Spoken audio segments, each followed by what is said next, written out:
Hello, everyone. My name is Joseph Suglia, and I will be reading for you Table 41, which is my novel. I will be reading Table 10.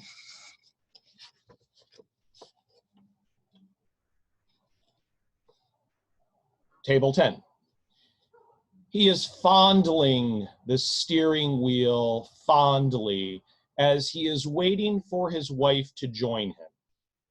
The street is torn up and burned out.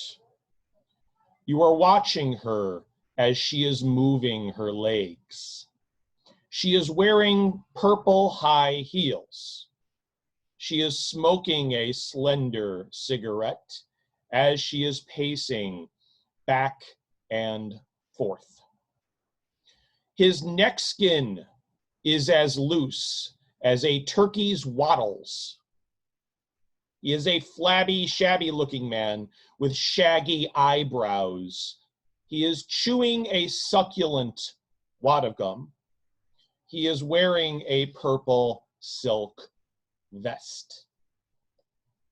He is waiting for his wife to finish her cigarette. He is waiting for his wife to finish her cigarette. His left arm dangles out of the window. The black Toyota is purring and humming and murmuring. The back seat is jammed with luggage, a ballast of luggage. Actually, I think that's pronounced. The back seat is jammed with luggage, a ballast of luggage. It is a bright day. Now that the city is renewed, the sun is as red as a Macintosh apple. Before the renewal, the sun was as pink as a Macintosh iPhone. You see a pink girl walking toward you, breathing into her mobile telephone. Her shirt is pink and her yoga pants are pink. Her mobile telephone is pink. Emblazoned on her left thigh is the word pink. She nearly collides with you. She is not speaking to you. She is speaking to her mobile telephone. She says to her mobile telephone, "He has a girlfriend now, so he's doing good." The girl's pink boots cut through a knot of croaking toads. She is walking into the Rock and Roll McDonalds. You follow the girl into the Rock and Roll McDonalds. The Rock and Roll McDonald's is a two-tiered building. Two yellow arches slice into the structure. The arches are 60 feet tall, 10 feet taller than the cement plaster top deck, which serves as a sunshade for the diners in the restaurant. Though you cannot see, let me read that again. The arches are 60 feet tall, 10 feet taller than the cement plaster top deck, which serves as a sunshade for the diners in the restaurant. Though you cannot see the top deck, you imagine that it is now a flourishing terraced roof garden. No, the arches are not golden. They are yellow, and they are made of steel. Wrapped around the first story of the building is a red and white metal ribbon. Swing through the revolving doors. You squeeze into the dining area. An oversized man in a mailman's uniform is gorging himself on French fries. A supersized woman in a nurse's uniform is gorging herself on a cheeseburger. They are loving it. At the center of the first floor dining area, a solitary lamp is fizzling, emitting fizzles of light. It is a torture floor lamp. You walk toward the ordering area. Above the ordering area hovers a shadow box that frames the McDonald's logo and a wraparound with video screens. You look through the window. You see the copper statue of a statopagus man. Statopagus means having large, excessively fleshy buttocks. You see a statue of Ronald McDonald impaled by a bicycle. You look through the window. You see statues of the Beatles. All four of the Beatles seem to be shaped out of vanilla pudding, their faces contorted into grimaces of agony. Two young boys are inserting tokens into a red and yellow kiosk, which dispenses 1-inch injection molded figures. The machine dispenses plastic dinosaurs, grimaces, and hamburglers. Within the see-through display cases are backlit figures of Ronald McDonald, the hamburglar, and Grimace. The display cases function as divider walls between the seating areas. You see tall glass panels with digital images of Chicago restaurants blissfully eating hamburgers. They are eating cheeseburgers in ecstasy. The second tier of the building is held up by mirrored stalactites, mirrored pillars, and mirrored columns. On the transparent video panels of the mirrored columns dance holographic images of floating food, French fries, milkshakes, and cheeseburgers. The French fries, milkshakes, and cheeseburgers are smiling zoomorphs. Zoomorphism means having the form of an animal, or taking the form of an animal. Grinning, surprised cheeseburgers.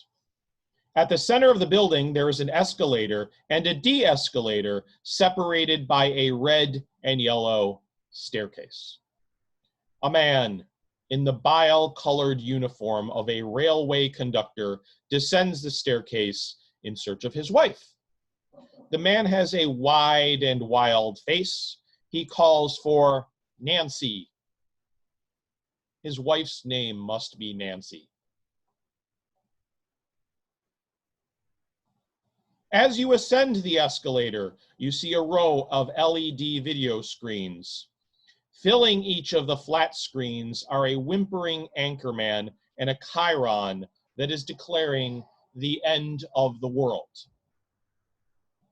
In the seating area of the second floor, you see an egg-shaped chair that recalls both the late 1960s British television show The Prisoner and the late 1970s, early 1980s situation comedy Mork and Mindy. You see butterfly chairs and wire-legged side tables. The Clark Street windows and the Ontario Street windows are made of 3 layers of glass, buckled into titanium banding. Through the Ontario Street windows, you see a sports authority, a billboard for a morning radio show called The Eric and Kathy Show, and a British Petroleum gas station. Through the Clark Street windows, you see a Walgreens, a Hard Rock Cafe, and a Rainforest Cafe. You see a crowd of people beneath the billboard at Clark Street and Ontario Street. The billboard is smothered in vines. A building is smoldering somewhere in the distance. You sight spires of smoke lifting into the clouds. Above the reflecting city, the sun is burning high in the sky like a chicken McNugget. You look around you, ceiling-mounted fixtures for accent lighting. flat screen video screens, display cases imprisoning the figures of Willard Scott and Ronald McDonald, guitars dangling from support cables, a guitar pick-shaped panel with displays on both sides, a frappe mocha drink, and strawberry lemonade. Ellipsis-shaped panels framing the images of fizzing, effervescent beverages. At the McCafe, freeze-dried yogurt flakes and McDonald's mouse pads are being hawked. Displays that resemble gigantic straws and soda cups. Stand-up tables by the Ontario Street windows. Plasticine statues in the shape of soft-serve cones. Before you sprawls a bloated teenage boy. He is oozing over the table. He is wearing a Megadeth t-shirt and a Hustler baseball cap. He holds an iPhone absently in his hand while chewing his Duck McNuggets. Upon the table is a styrofoam cup in which a mulch-colored colloidal substance is contained. Colloidal means like gelatin.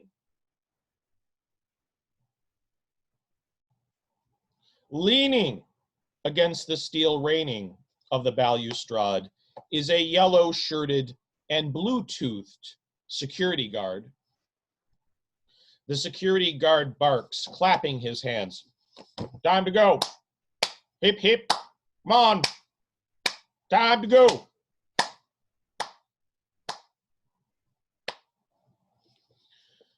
The boy lifts himself from the booth. His arms dangle in front of him as he walks. His indifference is extraordinary. Whatever, he drawls, and then drops upon the sofa, sprawling himself. On the soundtrack, the soundscape of the entire building, is Arthur's theme, The Best That You Can Do, by Christopher Cross. It is then that you notice the birds. The birds are in the rafters. The birds are descending from the rafters. The flesh-eating raptors, vultures, and eagles hover and then launch their airstrike against the hamburger patties. You see the three-hooded vultures. The three-hooded vultures are all a quiver. They spread their wings and soar into the kitchen. Where?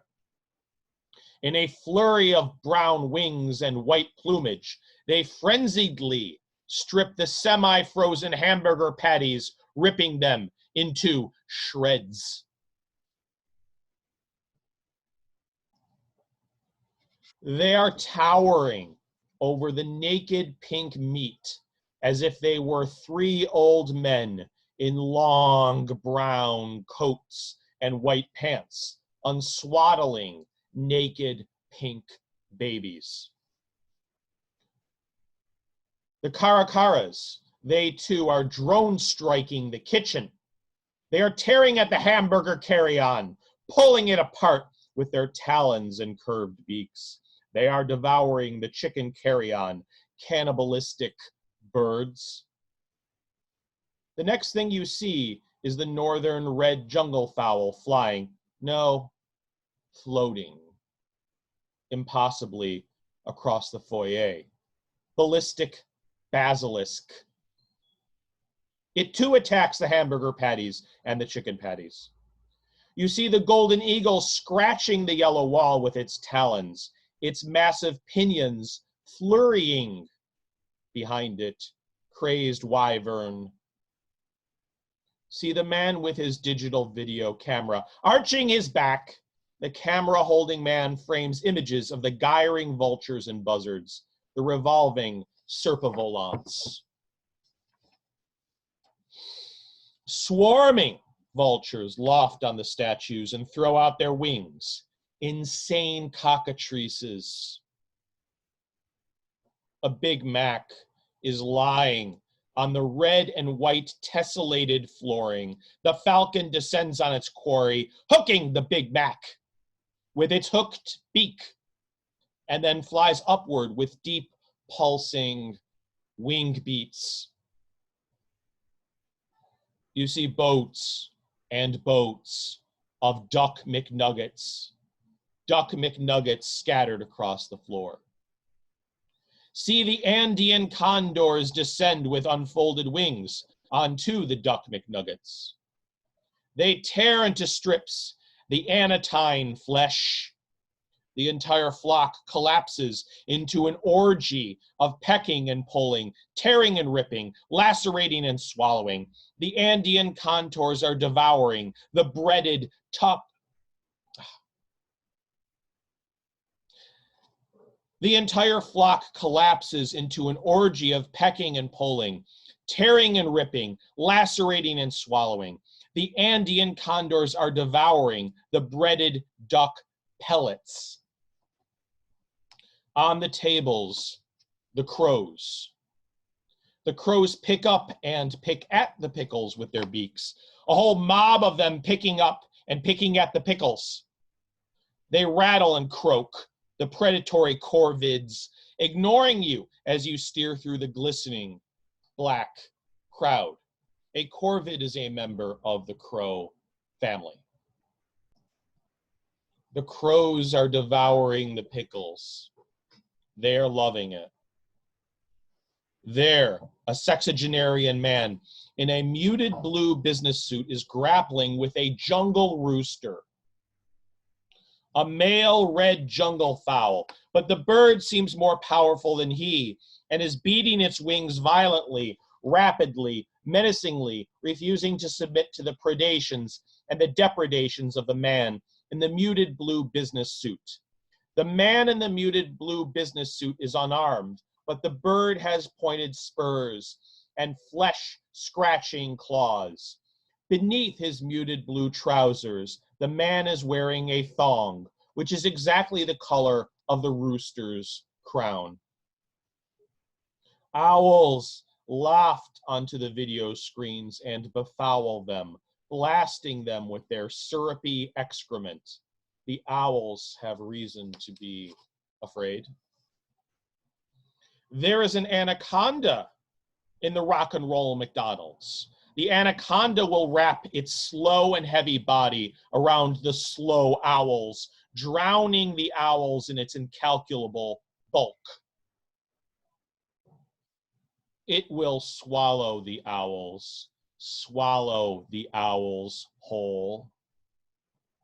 The owls shudder, shivering their soft plumes. Their yellow eye masks unblinkingly stare at you as you pass beneath the video screens. Soft, round owls. A buzzard alights onto the ceiling light fixture. You want the buzzard to grasp you in its claws, flap its wings, take flight, bearing you into the air, sailing across the city skies with you in its grip. In the foyer, glorious peacocks are strutting over crushed eggs. They, the peacocks, are screamingly beautiful. You marvel at the birds' iridescent plumage. They are spectacular birds. Their plumage, a stunning array of blues, greens, and reds. Now the peacocks are eating the French fries. They're loving it. You marvel at the despoilments of the peacocks.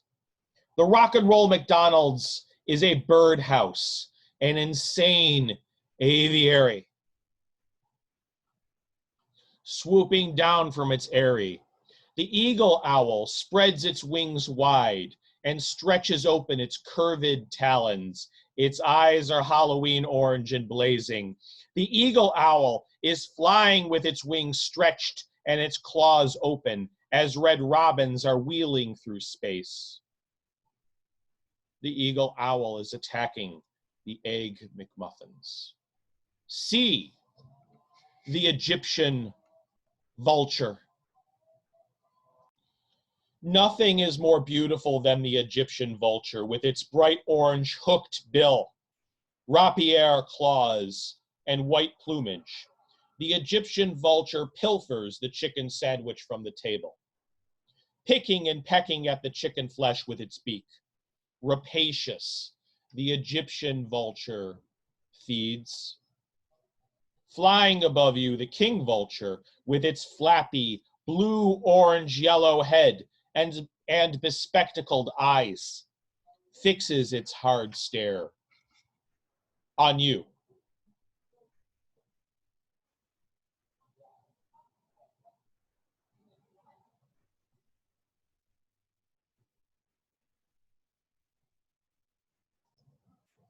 You wonder at the toucan with its banana-colored face, its massive beak, the shape and color of an unripened banana with a hot orange stripe down the middle, and ask yourself, how could such a gloriously exotic creature exist?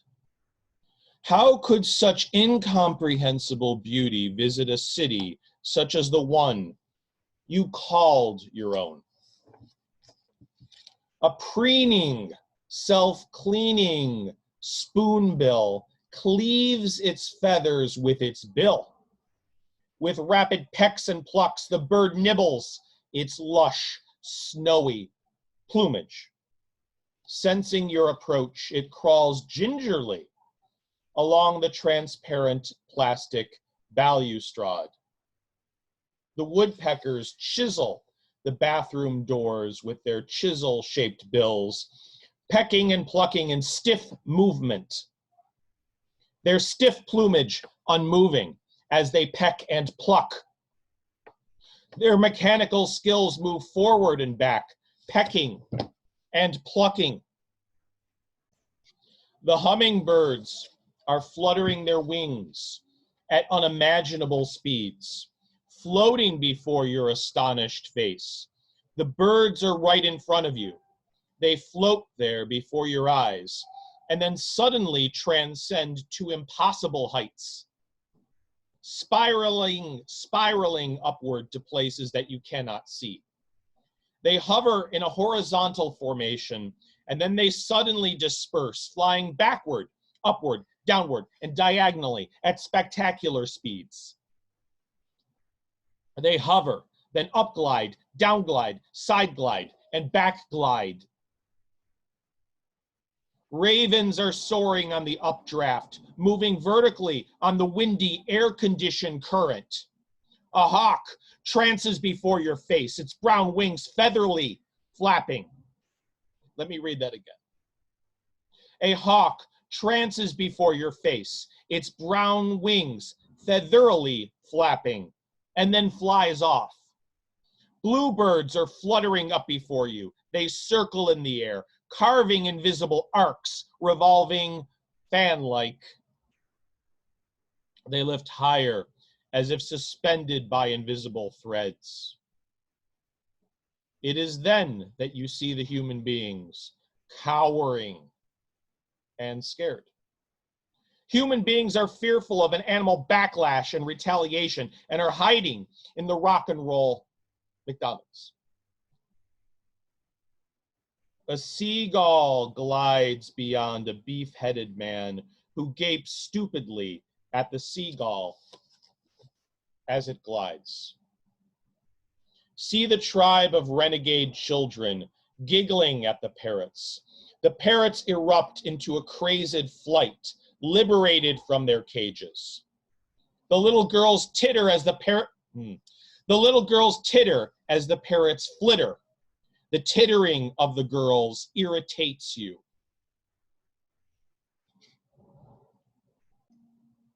A grim North American vulture, a grim North American turkey vulture is peering at you a grim North American turkey vulture is peering at you through sharpening eyes, super seriously. You know that her eyes are keener than your own. peered at by the sharpening eyes of the North American turkey vulture, it is now the German family that is being observed. The German family comprises 2 young children and 2 middle-aged parents. 2 young children and 2 middle-aged parents compose the German family. The faces of the children are not expressionless. They are enraptured by the swirling and spiraling raptors. Swinging her shoulders as she walks, a massive woman is swaying across the foyer to the counter.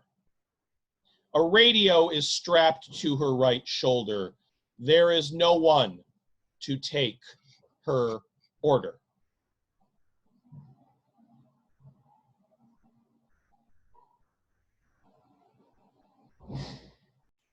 You see a younger woman, blonde, around 24, sprawled on one of the booths. She is asleep. A brush turkey creeps toward her where she sleeps. A Japanese crane struts toward her where she sleeps. The brush turkey creeps. The Japanese crane struts. You strut out of the Rock and Roll McDonalds. A gale is blowing against your face. Let me begin again. You glissade between the... I'm so sorry. What is wrong with me? You glissade between the red street lamp and the yellow sign that thanks you for choosing McDonald's. You look above and see an American eagle lofting on the red street lamp. A female American eagle, brown and less resplendent than its male counterpart. You hear the screeching of a Valkyrian jet as it slices through the clouds and then turns and spirals and dives. Look around you at the Hard Rock Cafe, at the Walgreens, at the British Petroleum gas station, at the billboards, at the condominiums, at the office buildings. The intersection of Clark Street and Ontario Street is exploding into a wild aviary, a bird typhoon. You whirl into the avian whirlwind. You dive headlong into the explosion of birds. 17-year-old girls with picturesque faces, faces that seem like holograms, faces that seem photoshopped, are leaping about on the sidewalks. He is wearing a white muscle shirt. The ex-convict, the man who is looking at you. He is strolling leisurely on the sidewalk and leering at you with leery eyes. You see a woman in her mid-20s blowing magical bubbles through a bubble wand. Dirt mats her hair. Her hair is a tangled mass of dirt and twigs, a messy, dirty mane. Squawking above you, perched on the wires, is a cult of ravens. The ravens shake their velvety black feathers. The ravens squark and squeak and squawk and squark and squook and squack. Let me read that again. The ravens squark and squeak and squawk and squark and squook and squack. A solitary raven croaks throatily and descends from its celestial eyrie, circling the tribe of frogs that pulsates below.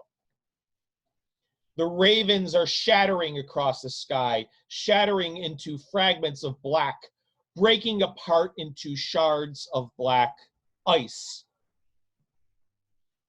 You see a half-devoured apple on the street. whishing across the sky, its massive wingspan dwarfing the sun. A hawk suddenly arcs downward and takes the fruit into its mouth, pauses, flaps its wings, and then reascends, soaring back into its cerulean castle. Its cerulean castle. It's a shade of blue. Looking sleepily at you through slanted eyes, two teenage boys zombie across Ontario Street. They are sleepwalking to the rock and roll McDonald's. One of the teenage boys is wearing a t-shirt that reads, MILF Magnet. The other, wears a t-shirt that reads, Never approach a cougar. You look up. A girl is nestling in the tree. One blonde strand of hair describes a question mark on her lineless forehead. She scratches her elbow and looks past you at some unimaginable thing. Her father extends his arms upward. She slithers down the tree and jumps into her father's arms. Perched close together on the boughs are vultures, solemnly patient and patiently solemn. A cumulus cloud of ravens drifts above the tree. An eagle extends its broad wings and vaults into the vaults of the sky. Its feathers resemble fingers, fingers that are playing an invisible celestial piano. The eagle makes its incandescent descent, the sun burning furiously behind it. The large, powerful wings of the gray-lag geese carry them through the air. They fly above the green buildings in a V-shaped formation. You watch their southern migration and wonder if you should follow them.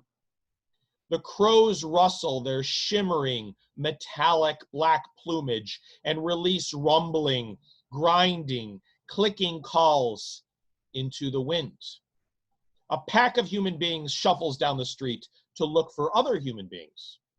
The crows, rustling their feathers, watch the human beings as they shuffle. Bustards and cranes race around the chase bank, chasing the human beings who try to outspeed them. The birds are taking advantage of the chaos, scavenging the abandoned houses and apartment buildings for food. Pirates and looters of human scum. The human beings, on the other hand, are finding it harder to eke out a living in the reverse rodeo. They are less adept looters and pirates than the birds. A police officer stands alone at the intersection between Clark Street and Ontario Street. He looks visionarily into the cloudy distance. Great buzzards and massive vultures have lofted on the bright orange, green, and red awnings of the apothecaries. Let me read that again. Great buzzards and massive vultures have lofted on the bright orange, green, and red awnings of the apothecaries, hair salons, liquor stores, and shut-down video stores.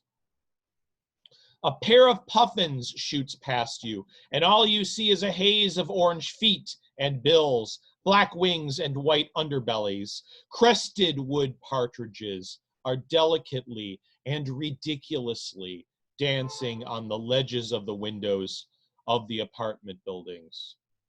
Now come the shrikes with outspread wings, turning and twisting, making airstrikes and doing aerobatics. Their talons seem to be made of black insects. Their beaks are hooks. Their faces are hidden in Zorro masks. The vultures and the buzzards and the eagles and the ospreys are propped on the ledges of the office buildings, on the parapets of the building towers, looking down on the vine-webbed streets, silently awaiting the maceration of the city dwellers. Let me read that again. The vultures and the buzzards and the eagles and the ospreys are propped on the ledges of the office buildings, on the parapets of the building towers, looking down on the vine-webbed streets, silently awaiting the maceration of the city dwellers. Maceration means starvation and reduction. Flying clouds of feathers above the human city, the birds are meting out punishment to the human being. Flying clouds of feathers above the human city, the birds are meting out punishment to the human beings for years of imprisonment. An eagle whirls past you in a white arc and then speedily resumes its lateral attitude, coasting and then soaring 100 feet higher, flying straight toward the tall buildings on the Chicago skyline. You stare at the John Hancock Tower. The building rises 400 feet to a tapered summit, a summit that is shrouded by the scissoring wings of crisscrossing blackbirds. So that was, again, Table 41 by me, Joseph Suglia. If you want to, buy the book on Amazon. If not, that's fine. Just keep on listening. That's fine with me. I don't know if you've noticed, I don't really want to comment on this book, but I don't know if you've noticed, but parallels exist between this book and the COVID-19 pandemic through which we are still struggling. Parallels seem to exist, and this book was published originally in 2018 and then in June of 2019. There will be no more editions of this book. This book, in a sense, predicted the pestilence known as COVID-19 in a way that is similar to the way in which my earlier novel, Watch Out, which I am revising, predicted self-partnering. So this is Joseph Suglia again, reading for you Table 41. That was Table 10 of Table 41, the 10th chapter of Table 41. Copyright 2019. Thank you very much. I will see you in the next video. Well, actually, I won't see you, but perhaps you will see me.